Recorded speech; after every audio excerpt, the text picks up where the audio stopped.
TNPSC group 4 கேட்ட question. ஒரு புத்திசாலி மனிதன் மூட்டைக்கு 30 மாம்பழங்கள் வீதம் 3 மூட்டைகள் எடுத்துச் செல்கிறான்.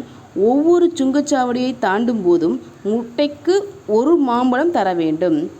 30 சுங்கச்சாவடியை தாண்டும் பொழுது அவனிடம் எத்தனை மாம்பழங்கள் மீதம் இருக்கும்? ரொம்ப கவனிங்க. ஒரு புத்திசாலி மனிதன் மாம்பழம் 30 ஒரு 3 மூட்டை வச்சுருக்காரு. 3 மூட்டையிலையும் 30 மாம்பழம் இருக்குது. ஓகேங்களா? ஒரே ஒரு சுங்கச்சாவடியை தாண்டணும்னா மூட்டைக்கு ஒரு மாம்பழம் அவர் கொடுக்கணும். அப்போ 3 மூட்டைக்கு 3 மாம்பழம் கொடுக்கணும்.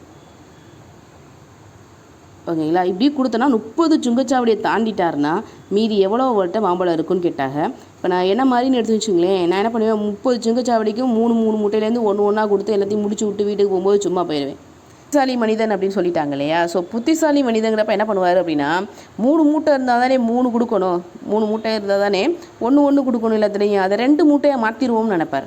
அப்போ 2 மூட்டையாக மாற்றணும்னு நினச்சா இந்த 3ஆவது மூட்டையை எவ்வளோ பழம் இருக்கோ அந்த பழத்தை 3 மூட்டைக்கு ஒன்றுங்கிறப்போ அதை 3ஆல் வகுத்திங்கன்னா 10. அப்போ ஒவ்வொரு மூட்டையிலேருந்து 10 சுங்கச்சாவடிக்கு மட்டும் ஓகேங்களா 10 அதாவது 1 கொடுத்துட்டு வந்திருப்பார். ஓகேங்களா? அப்போ ஒவ்வொரு மூட்டையிலேருந்து 1 எடுத்தால் இதுக்கு 10. ஸோ இந்த மூட்டை என்னவாயிரும் அப்படின்னா காலியாயிரும். ஓகேங்களா? அதுக்காக என்ன பண்ணுவார், அடுத்து என்னவாயிரும், இப்போ 20 ஆயிரும். அப்போ இந்த 3 மூட்டையும் சேர்த்து என்ன பண்ணுவார், 2 மூட்டையில் 30 போட்டு அடைச்சிடுவார். ஓகேங்களா? அடுத்த சுங்கச்சாவடிக்கு போகும்போது என்ன நினைப்பார், இந்த 2 மூட்டையை ஒரு மூட்டை ஆக்கிட்டோம்னா அவங்களுக்கு ஒரு மாம்பழம் தானே கொடுக்குற மாதிரி வரும்.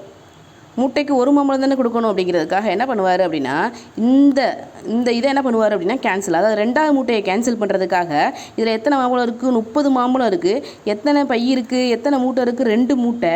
அப்போ 30 2ஆல் அடித்தா 15. ஓகேங்களா? அப்போ ஒவ்வொன்றுலேருந்து என்ன பண்ணியிருப்பார் அப்படின்னா 15 மாம்பழம் சுங்கச்சாவடிக்கு கொடுத்துட்டு, ஓகேங்களா, 30ல் 15 போனால் கிடைக்கும், 15 கிடைக்கும். ஓகேங்களா? இப்போ இந்த 15 போட்டு என்ன பண்ணிடுவார் அப்படின்னா ஒரே மூட்டையில் கட்டிட்டாங்க அப்படின்னா இப்போ எத்தனை சுங்கச்சாவடி தாண்டினார், ஃபஸ்ட்டு கொடுத்து 3 ஒவ்வொரு மூட்டைக்கு 1 கொடுத்து 10 சுங்கச்சாவடியை தாண்டினார். அடுத்து மூட்டைக்கு 1 கொடுத்து ஒரு 15 சுங்கச்சாவடியை தாண்டியிருப்பார். அடுத்து என்ன பண்ணுறாரு அப்படின்னா 25 சுங்கச்சாவடி போக பாக்கி எத்தனை சுங்கச்சாவடி இருக்குது, 5 தான் இருக்குது. அந்த 5க்கு 5 மாம்பழத்தை கொடுத்து பேலன்ஸ் எவ்வளோ இருக்கும், 25. அப்போ அவர் கையில் எவ்வளோ இருக்கும், 25 மாம்பழம் இருக்கும். ஓகேங்களா? புரியும்னு நினைக்கிறேன்.